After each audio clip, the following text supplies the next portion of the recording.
Sawe Kanda, also live on Kesmi 107.1 in Tamale and beyond. We're live on W93.5 in Wa and beyond. Also streaming all across the world on 3news.com. This evening, uneasy calm in Boko after two people were shot dead in renewed clashes. We have updates for you.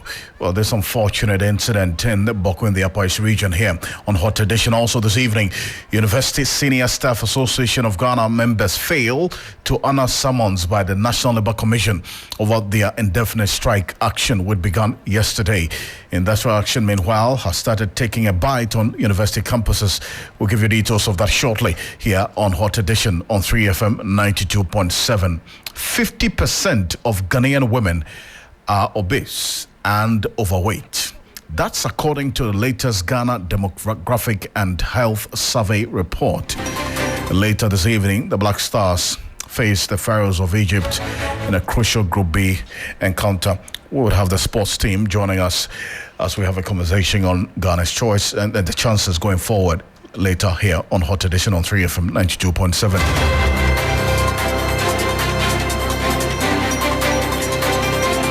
Remember, we are streaming live on Facebook at 3FM 927. You can connect with us and also share your thoughts with the rest of the world. I am Alfred Ocansey. Let's get into the details now. As calm has returned to Boko after a 64-year-old man was killed yesterday. Two women were also injured in the incident that triggered an overnight exchange of gunfire.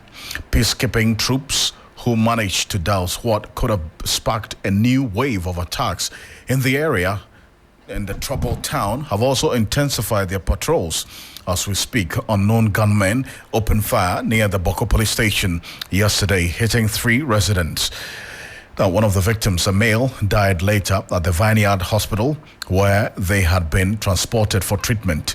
Another attack also took place in Bogatanga, this time a lecturer at the Bogatanga Technical University, unfortunately, lost his life. Let's get a bit more into this, and a correspondent in the area, Castro Anyala, is joining us on the telephone for a quick one. Castro, thank you for joining us here on Hot Edition. What's the latest to this rather unfortunate incident that's claimed the life of this 64-year-old? Yes, so Alfred, calm has returned to Boko. Business activities are going on since morning. I've been monitoring the situation in the troubled town, and I can report that calm has been restored as security agencies continue to intensify their patrols to every corner of the epicenter of the conflict. Now, what we understand is that 2 of the victims who were hit by these gunmen responding to treatment, and in fact, one of them may be discharged within within these days, as the second person who was hit in his abdomen continues to receive treatment at the Vineyard Hospital. I see.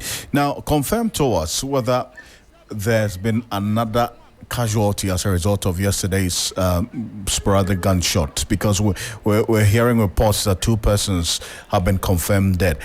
That's quite apart from the 64-year-old that you reported earlier? Yes, so I can confirm.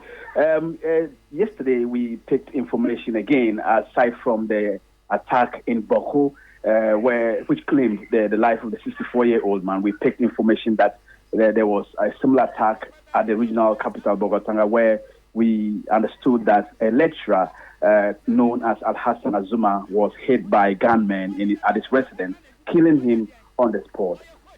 We've been trying to get in touch with the police, the local police authority within the Bogatanga municipality, who have been tight-lipped on the issue. But from what we gather, we get the impression that, or we get the information that Mr. Azuma, who was a lecturer and in fact the deputy registrar at the Bogatanga Technical University, was killed in connection with the prolonged Boko chieftaincy dispute.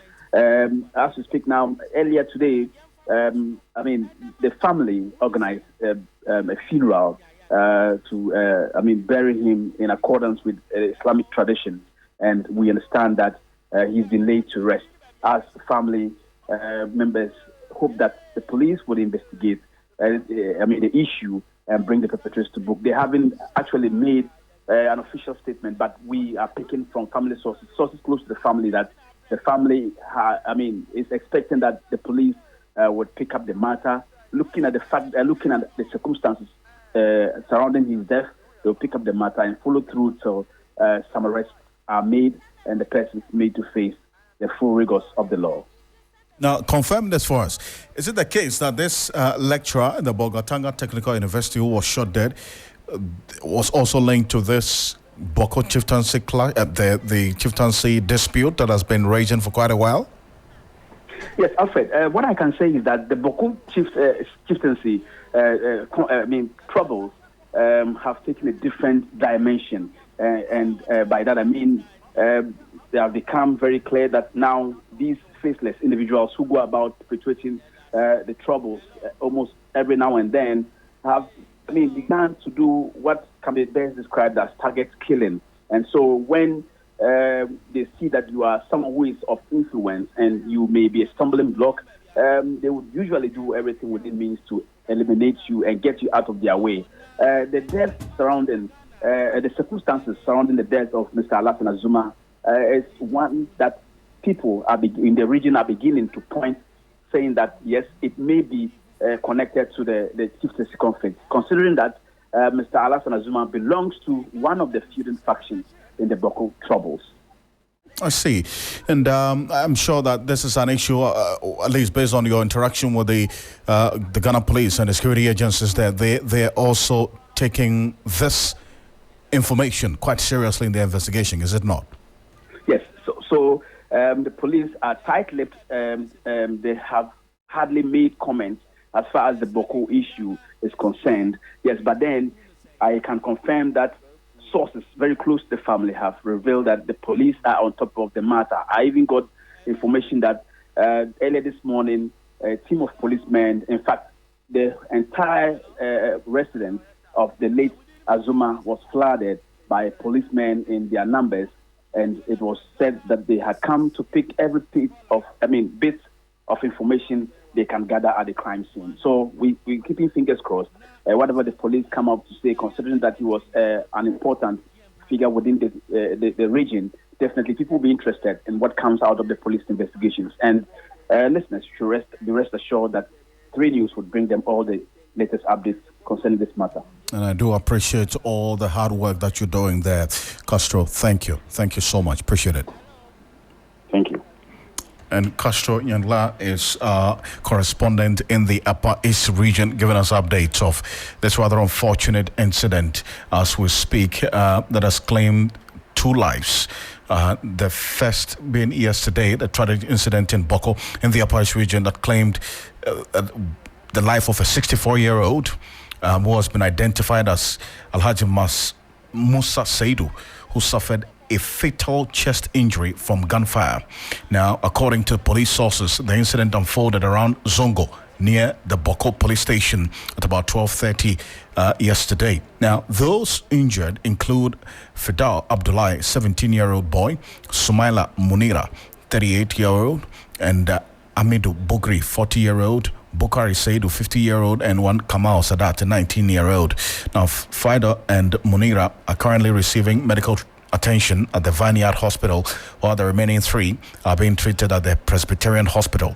Now, the motive behind the shooting remains unclear, but Musa has been released to the family and laid to rest per Islamic traditions. And what we're learning as well is that the Bolgatanga Technical University lecturer, who was also killed in the early hours of this morning, has also been buried. But my colleague is following closely the family to get a bit more information on this. But thankfully, we have the Deputy Registrar of the Bolgatanga Technical University, Sir Richard Atia, joining us on the telephone. Thank you so much for your time on Hot Edition. First of all, can you tell us the circumstances, at least that you have received as Deputy Registrar of the Bolgatanga University, that led to the death of the lecturer in your university?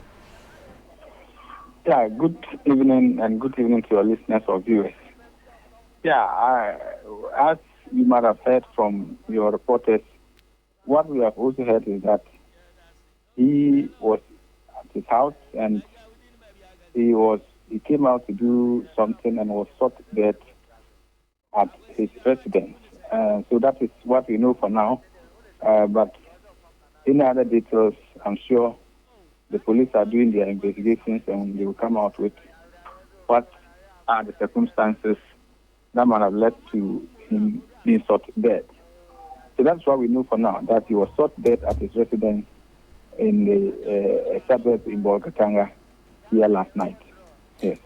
I see, but have you received any briefing from the Ghana Police Service, considering the fact that he was an employee of your university, and to the extent that I'm sure you were expecting him at work today, to come and perform his... Yeah, the police are treating it as a crime and they are investigating it as such. So I think if they need any information from the university to do their investigations, they would come. But for now, they have not formally contacted the university to do any investigation. So they are treating it as a crime, and then they will do their investigation and unravel whatever is behind this shooting.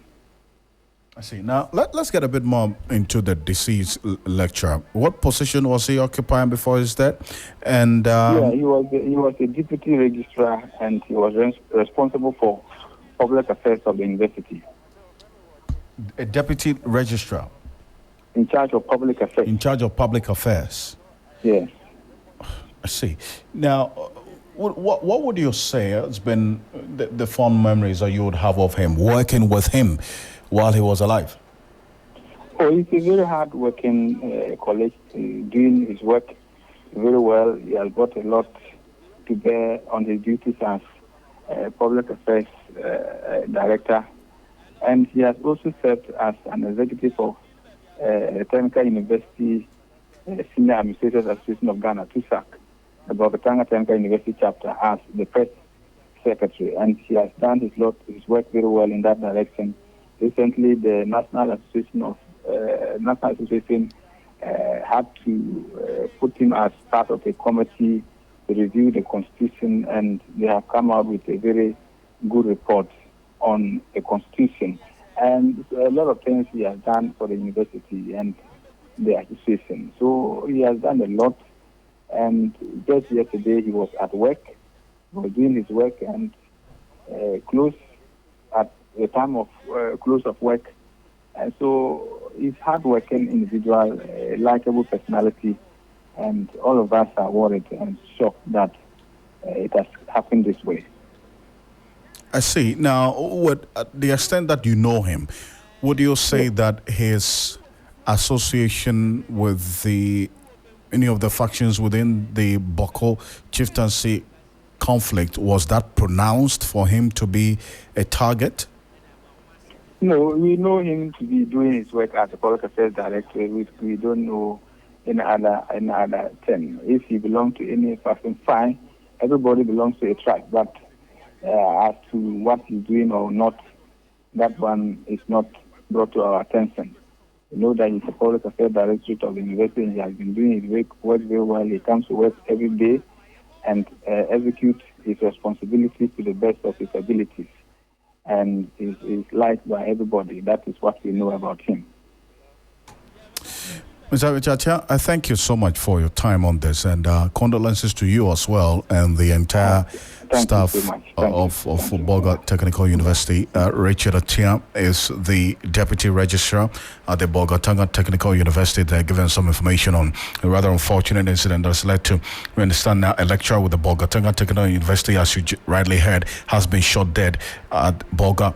In the latest development to the Boko conflict, the lecturer Al-Hassan Azuma is a native of Zemasa in the Boko municipality but resides in Bogatanga. He was shot several times at his residence in Sokabisi, a suburb of Bogatanga. And what a correspondent, you just heard him, Castro, just telling us is that according to information that he has gathered from the family, there's some linkage of this murder of the lecturer to the age-old Boko conflict that has also led to that gunfire, sporadic gunshots we had last night in that particular area. Adip Sane has been following this quite closely. He's joining us on the telephone. Adip, thank you for joining us here on Hot Edition. Now, hearing the evolving conflict and the nature of it in Boko now, a lecturer has been gunned down, and there's some suspicion of some linkage to the conflict in there.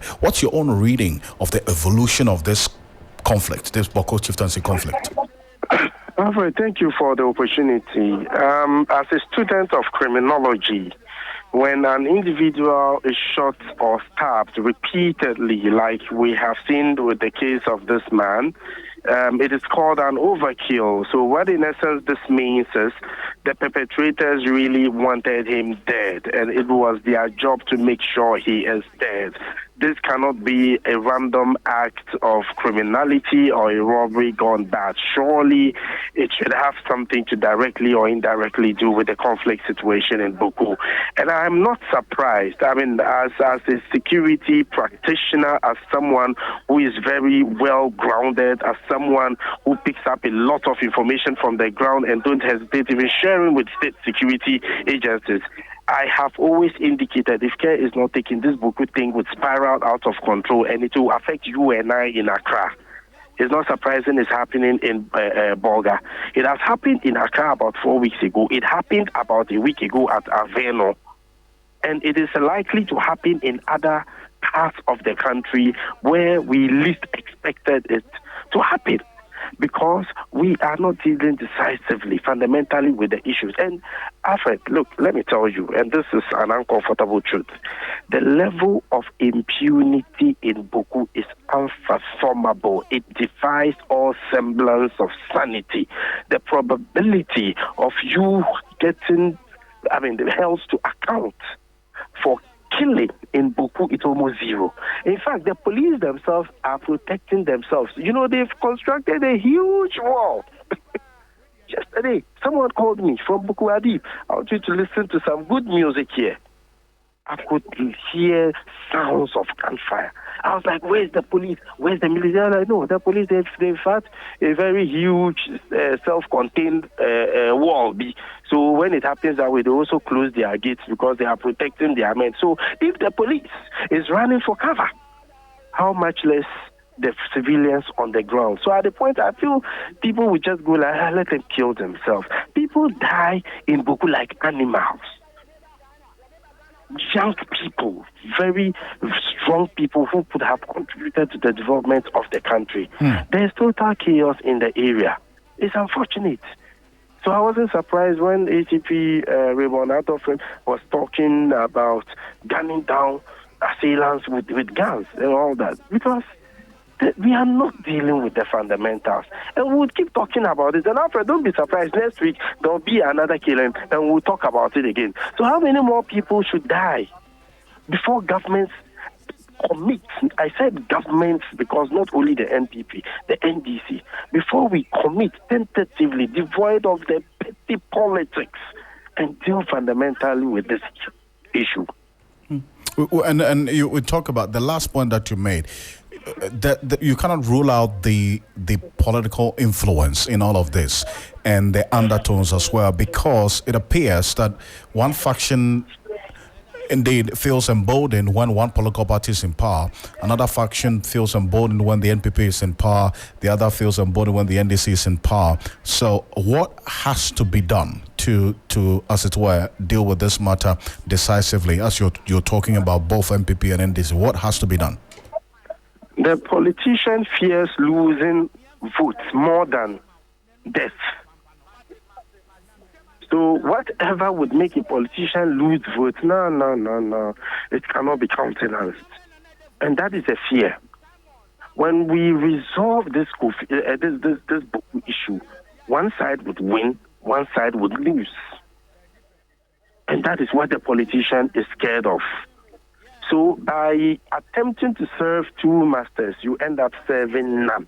You end up aggravating an already bad situation. And that is what is happening. Some people are benefiting from this, politically, business-wise, because some people are making profits. As people fight, they need guns, they need ammunition. And people are benefiting from it. People are taking advantage of the chaos to perpetrate other crimes that might not be necessarily related to the Boko conflict. But because already the situation, the area is restive, you easily associate common criminality with the Boko incident. I mean, someone was telling me the other day, like, look, you can be chasing one girl with another person, he would kill you. Just like that. And people know it's about Kusasi and Mampusi. There are criminal elements in the area. We engage in all manner of criminality, including drug trafficking, including weapons trafficking, including human trafficking. So you see, this issue has become multidimensional. It has become complex because of our inability to stop it in its track. And if care is not taken, it might present to us a much more serious security predicament going into the future. Adib, as always, I do appreciate your time. Thank you so much for talking to us. Pleasure, man. Adib Sani is a security analyst and he's also executive director of the Jatike Center for Human Security, talking to us there about the Boko situation here on Hot Edition on 3FM 92.7. We're live on Kesmi 107.1 in Tamale and beyond, also on W93.5 in One Beyond. Now, striking members of the University Teachers Association of Ghana have failed to honor summons by the National Labour Commission to appear before it today for an amicable resolution of their grievances. The Senior Staff Association of the Universities, as a public universities of Ghana, 16 of them, and the Federation of University Senior Staff Association declared an indefinite strike on Wednesday, that was yesterday, over pensions and conditions of service. Now, the unions are accusing government of lack of commitment and disregard for members' pensions and conditions of service despite several negotiations. The National Labour Commission has since written to the associations inviting them to appear before it, that was today, January 18, for a hearing on the issues in dispute. But the groups did not turn up for the meeting. Now, a letter from the senior staff to the National Labour Commission, which we have a copy of, said it was not possible for its members to appear before the NLC today. Let's get a bit more into this and why they could not turn up for this particular meeting. Isaac Donko is the national chairman of the Senior Staff Association of the Universities of Ghana. I thank you so much, Mr. Donko, for your time here on Hot Edition. First of all, let's get a bit more detail. Why couldn't you honor that summons from the National Labour Commission? Good evening, my brother. I think we have our letter before you, as you rightly said. The invitation crashed with our already scheduled emergency NEC meeting. And the next meeting was planned ahead of time. You didn't get the invitation early, so there was a little you could do about it. So you have to request for extension. We didn't refuse to attend. We requested for extension. So we paid them on Wednesday coming. That's what we requested for. I see. So it's not as though you turned down that summons, but you did not get the summons notice early for you to respond to. Exactly. Did you have a meeting today? I'm talking about the national executives of the university senior staff. Did you meet today? Yeah, we met today. What was the outcome of your meeting, if you could share with us? The outcome is to appear, as I said, next week. The outcome again is to find the way out if government is still delaying in payment of our people and the withdrawal of their letter. So we are planning the way forward, what to do next if the strike action fails. What is the next thing to do? I see. Now, we want to find out from you, and what if you talk about the outcome, what the next outcome if government fails to make the payment? What exactly do you mean? What are the options you're considering or you considered during this meeting? The options are there, but at the moment, we just started a strike. Let's wait from Monday going. If you are not seeing, and as I said, we are going to meet National Labour Commission next week as we requested. If they agree to our request, we'll meet them on Wednesday coming. Then we take, if we don't get the results, then we apply our next action or our next plan. So for now, let's keep our plans in our pockets and appear before NLC, God willing, next week Wednesday. I see. But if in going into this meeting with the National Labour Commission, what posture or position are you going to this meeting with? I think our request is very simple. We don't need to engage anybody on this issue. Is it true that government has deducted our tier 2 pensions? Yes, it is. Is it true that the money is still with government? Yes, it is. Is it true that government is supposed to hand over the monies to our fund managers? Yes. Is government a fund administrator? No. So why are you keeping the money? So why are you even inviting us for invitation for what? What are you going to engage on? Release the funds, give it to them, pay the penalty. Because we've defaulted, pay the penalty. We know the rules are there, the laws are there. Just apply the sanctions and we are good to go. Is it true that we've cancelled our overtime? Yes, we've cancelled. Is it also true in the Labour Act that when you work for public holidays and weekends, you're supposed to be given overtime allowance? Yes. So why are you not paying? Are you aware that my members who work for overtime in the month of December and November at KNUST, they've been deducted from their monthly salaries? It's been deducted? Yes. So we don't need to engage anybody. Just withdraw your letter, pay our tier 2, release the funds to the fund managers. Then we are good to come to workplace to work. After that, until then, we are sorry, we can't appear. I see. And when you sought explanation as to why those deductions have been made, what did they tell you? The usual Ghanaian music. We don't have money. There's no money. The usual thing. And you are not requesting for extra money from gambling. We are not requesting for anything special. These are things which belongs to us. Give it to us and let's have our peace. Now, Mr. Donko, hold on a bit for me. We spoke to some students who are obviously going to be impacted by your strike, the indefinite strike, which is day 2 today. Yeah. That's my biggest challenge. Not a Ghanaian, I'm an international student from Sierra Leone.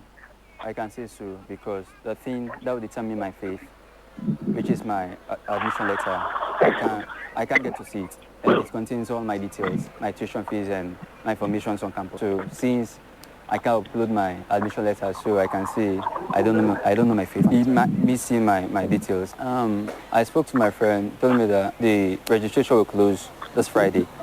When I get to the city campus there, I didn't meet any lecturers or senior staffs there. I want them to all of the strike because affecting with the freshers is the new students coming because we are having problems with some of our issues. So if they are on strike, and definitely they can't attend to us, give us the necessary information that we need to know. I want to access the library because we'll be writing exams. I think I have my first paper on Saturday. I went there to read one or two, and I saw a note on the gate that senior staff are on strike. And we were wondering, because you have exams and we just realized all of a sudden they are on strike, and some of the students, now that we are trying to catch up with certain things, to just do some things so that we get better GPA and other things. Now they are on strike and we are confused. In fact, some of us are confused. And some of us, we cannot depend on only the slides. That's where you can access the necessary resources, academic resources. And if that place is also closed, then we are there. The library is closed. No, they are not there. Already the gate is closed, so how possible are they going to access the place? They are not there. I went there. You went there? Yeah. They are not there. No, they are not there. No, not BAM Library. I'm at City Campus. One satellite here, one satellite campus for University of Ghana. They are not there. Already the main entrance is closed, so you cannot access the library. So those are the students talking about how this strike is already impacting on them. That's day 2. Those who are preparing for exams, say your members who have to man the libraries where they go to read and get more information. The libraries are being shut. That's also impacting on their preparation for the exams negatively. The level 100 students who are going through registration are also feeling the pinch of your strike already. No sympathy for them? My brother, the sympathy is there. For that one, sincerely, the sympathy is there. Our apologies to the students. But it is unfortunate. We were not ready to do this. But somebody has pushed us to do this. Somebody should have been smart enough to intervene, but they didn't.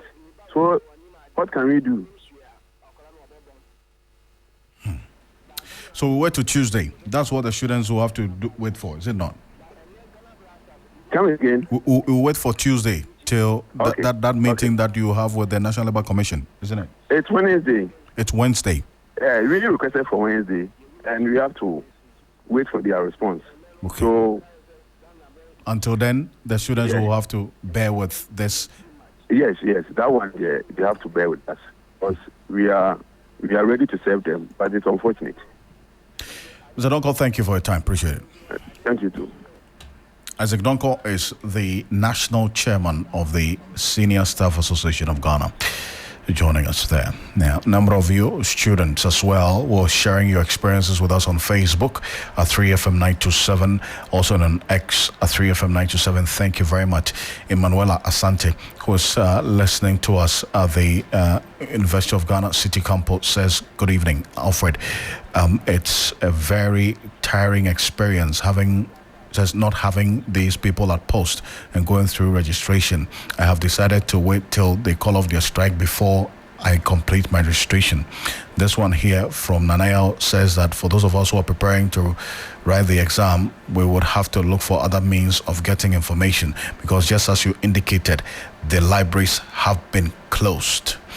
I say thank you. Thank you, Nanayao, as well for sharing your experience with us here on Hot Edition. But 50% of Ghanaian women aged between 20 and 49 are obese and overweight.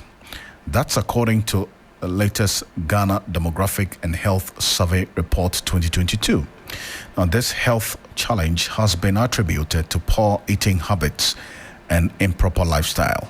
The World Health Organization defines overweight and obesity as abnormal or excessive fat accumulated that may impair health, and for many, there are varied opinions on this. Here's Government Sensation Professor Kobna Enim addressing the media on this matter earlier today.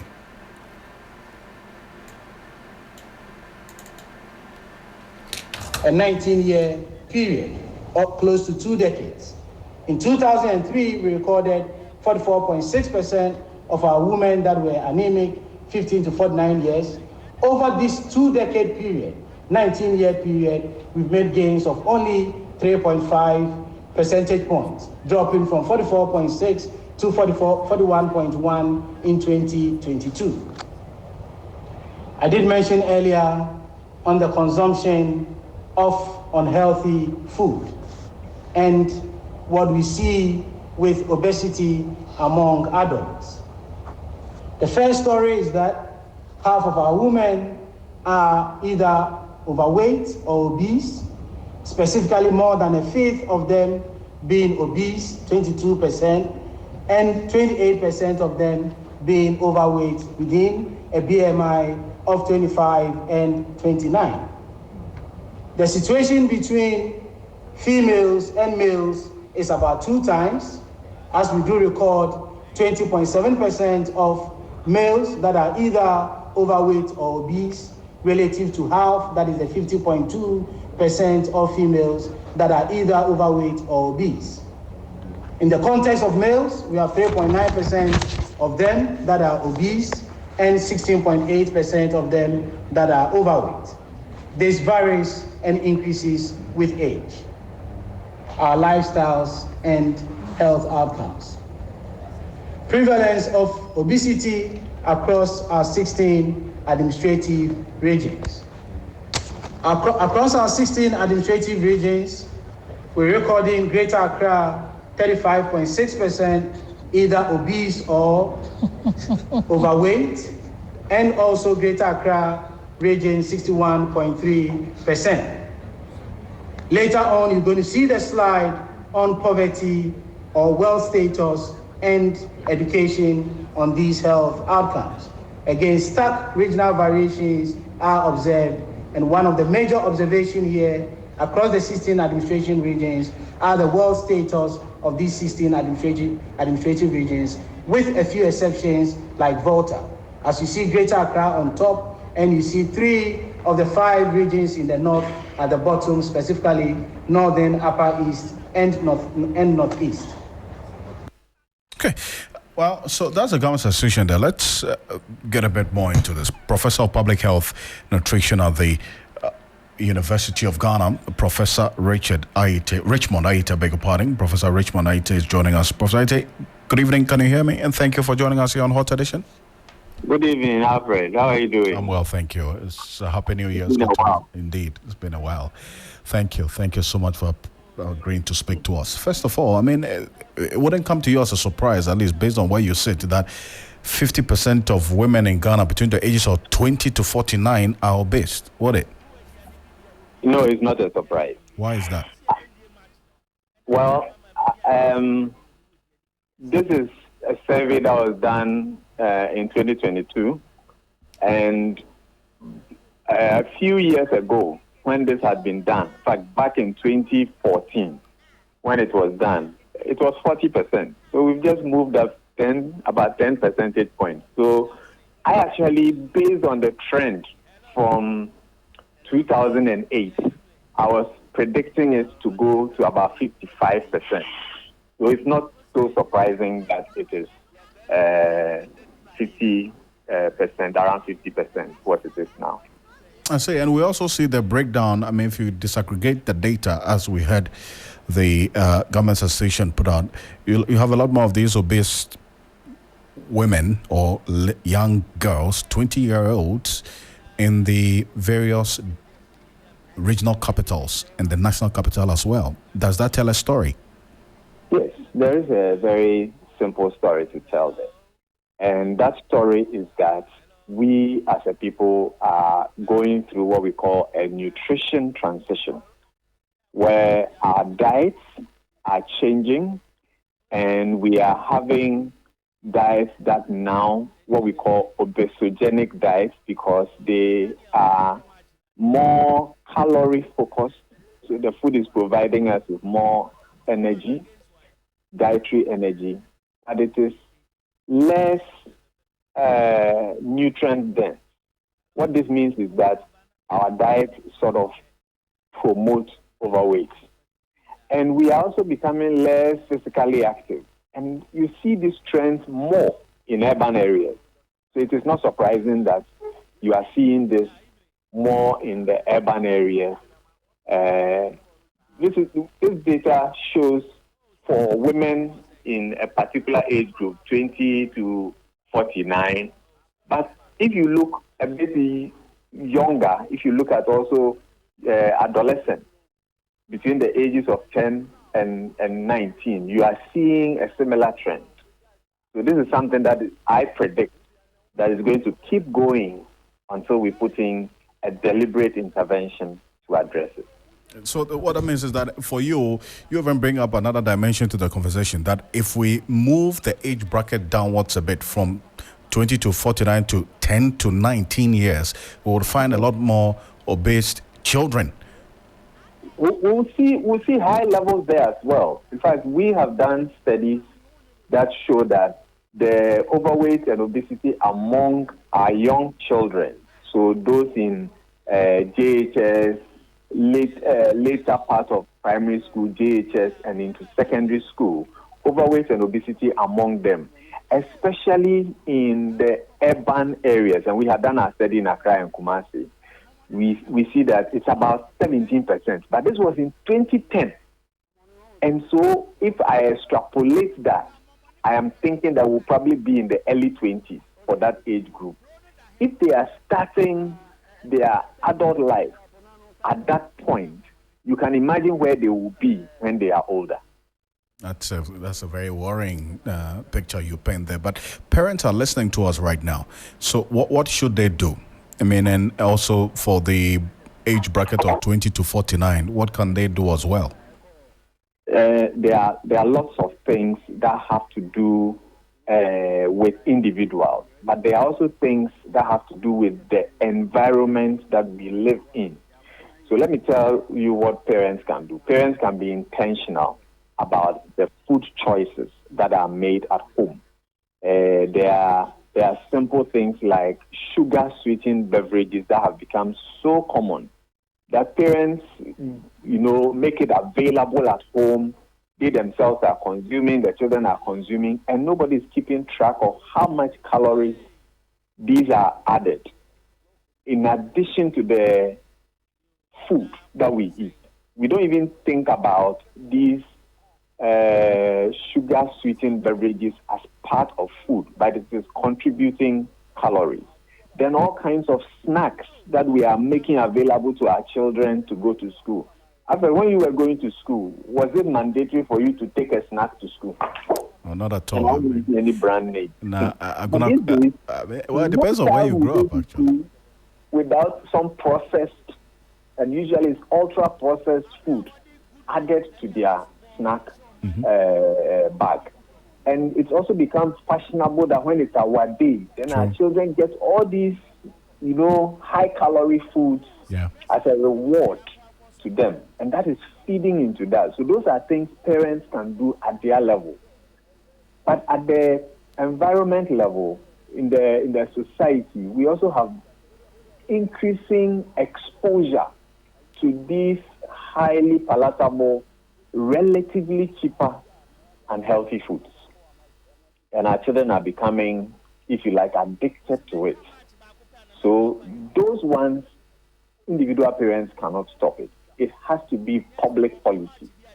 The city managers have to have policies, just like the way they have plans and policies for building roads, for putting hospitals. You have to also manage the food environment so that people can have options to get cheaper access to healthier foods.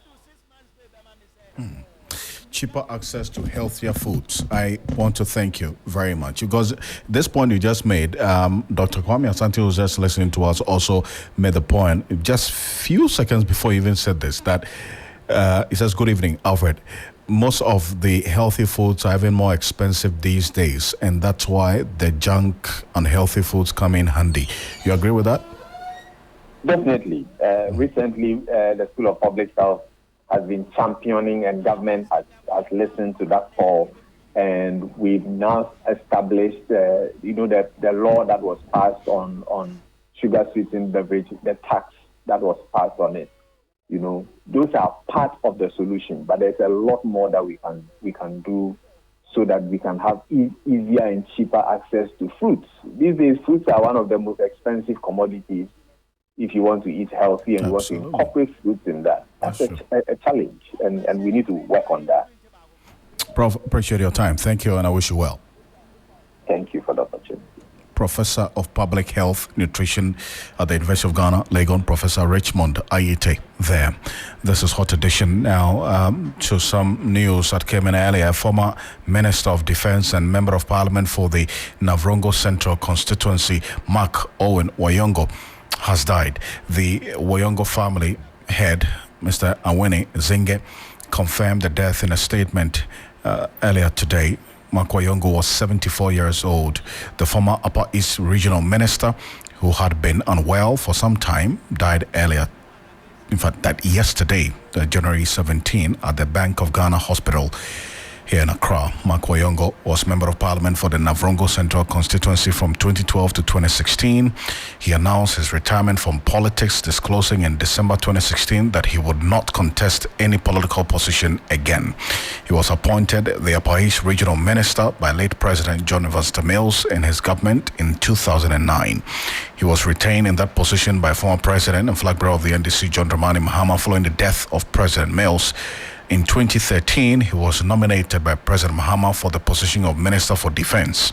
He was later nominated for the position of Interior Minister in 2014 by President Mahama. May his soul rest in perfect peace. Let's get into sports now, here on Hot Edition on 3FM 92.7.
about the AFCON 2023. Kelvin Oswans is a man in here. He's joining us. Kelvin, it's good to have you. Thanks for having me, Alfred. Beaming with hope, or you've just been patriotic? Well, I think we are only being patriotic, but if you want to be realistic, it's a very difficult game, and Egypt stands taller than we do. They do? Yeah, they do. They didn't have a very good showing in their first game. At least they managed to get a point. The Black Stars lost, and it puts them in a better position. Yeah, that's a fair point. But Nigeria is playing Cote d'Ivoire? Cote d'Ivoire currently, yes. What's the scoreline? Yes, it's goalless. As we entered here, it was goalless between the two nations. Cote d'Ivoire nil, Nigeria nil. As it stands now, it's half-time, so the first half has ended. Okay, great. But how do you see that playing out as well? Well, I think it's been an end-to-end action and very entertaining game, just that the few opportunities that have come their way, the two teams haven't capitalized. Grasso from Cote d'Ivoire missed a glorious opportunity. Christian Kwame also from Cote d'Ivoire missed a very good chance. And Victor Osimhen, as always, he's wasteful. He's going to miss about 6 chances before he gets 2 in the net. So it reminds you of someone you and I know. Yes, definitely. So with that, you need to create lots more goal-scoring opportunities for them. Absolutely. But going into our game, 8 p.m. Sure. Do you foresee any change in the tactics by Chris Hughton?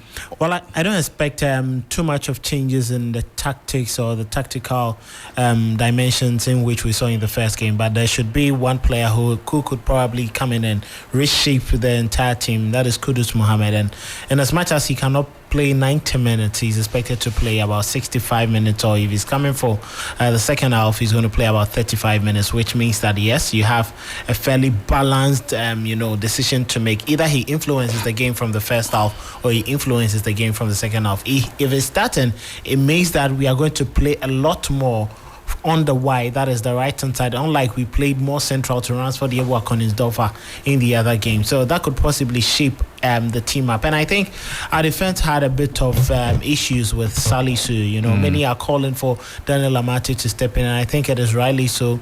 They will be thinking that yes, Amate comes in, Salisu stays on the bench, or we play 3 at the back so that we play wing backs, probably Ali Duseidu and Dennis Odoi, to stop the runs of Mohamed Salah and Mahmoud Trezeguet, because these players are very pacey, and then to shore up the midfield as well when we attack. So that could possibly be the only change, but Kudus is going to play a part in this game. He's going to play a part. Yeah. And I read an article on the BBC by one of your colleagues who makes the point that we continuously fall for the temptation of building the team around one person. So if that person is not around, then the team is found wanting. Yeah. And now there's some level of hope because Kudus is going to play. But then when we had challenges with Kudus in the first game, it appeared the coach had just planned his game plan around that player. His absence just thwarts everything. Well, I don't even think this team has been well planned or built around Kudus Mohammed, because anytime he fits in, you can see a disjoint between himself in the second third of the attacking phase and then the first phase of the attacking phase, that is from the central defensive midfield areas.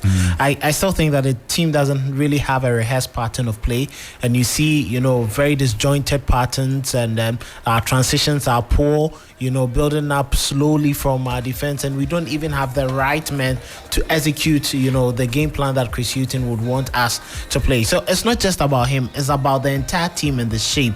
We don't seem to have a pattern. If you look at other teams, even if they miss players, they still have the shape and execution of the game plan very well. Cote d'Ivoire decided not to play Serge Aurier in the first game. They decided not to play Christian Kwame in the first game. Singo and that is another player managed to play. But this time around, they are off the pitch, and you can see clearly the pattern they want to play. Go through the middle, get Seko Fofana on the ball, get that is Frank Kessie much more on the ball, and then we spread to the flanks, or we play through the middle to that is Grasso. But we don't see that with the Black Stars, and I still think there is a problem. And it's all about the profile of players he calls. You can always see that these are not the profiles that fit the game plan. And our bane has been Thomas Partey. The best progressor of the ball in the team is missing, and we haven't seemed to find a way to do away with him. I remember back in the days in 2008, Stephen Appiah was out of the team, but there was Mike Lassian or Sule Muntari to fill in into that gap. 2010, there wasn't Mike Lassian, but you had someone like Rabiu Ajimambedu Koja Samoa to fill into those gaps. We don't have that, and it's all about building a team where we can have the core or the spine of the team playing to the tune that they want. So I still think it's not just about an individual, it's just about the whole system. No, whole system. The Black Stars always reduces us to mathematicians, right? Yes. Doing the mathematics. Those who even had... The mathematics is not going to stop. Even if we lose tonight, we are still going to do maths. Because if we win and we have 3 points, we have the potential of qualifying. Juliana Menuafo doesn't like mathematics. I do know that for sure. But when it comes to the Black Stars, she'll be plotting some maths here and there. Julie? You don't love maths, do you? According to who? I love maths. No, your teacher. Who is my teacher? Do you know my teacher? Senior high school. Who? Mr. Asante.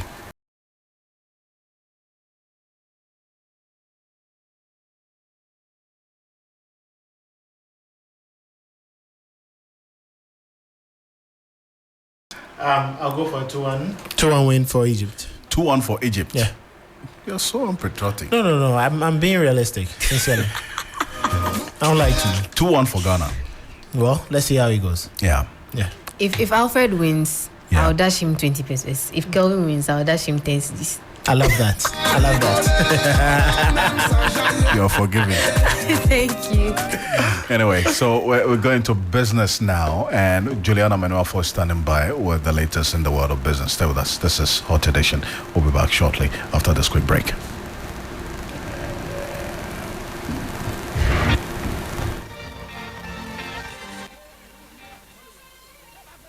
Comes to the world of sports, what does complete mean to you? When my team scores at the end of a 30-plus passing sequence, like Pep Guardiola style. When someone beats the buzzer from a shot from the logo, like Steph Curry. Dominating opponents and punching my way to a knockout, like Africa's greatest boxer, Azuma Nelson. Running so fast that I can afford to celebrate midway through a 100-meter race and smash the world record like Usain Bolt. Hold up. What makes all of these sports complete is the screen. This is where you get access to extensive analysis, insights, and highlights. So join us every Sunday at 6 p.m. live on 3FM 92.7.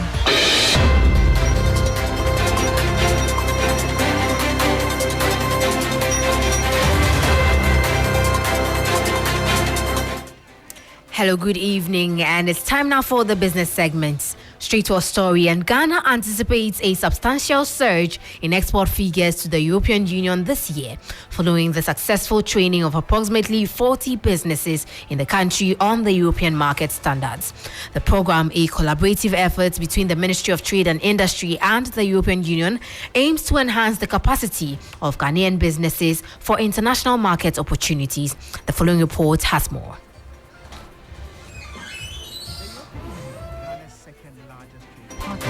With a trade value of around 4.2 billion euros in 2022, sees consistent collaboration. Ghana's exports to the EU reached 2 billion euros, while imports totaled 2.2 billion euros, supporting industrialization.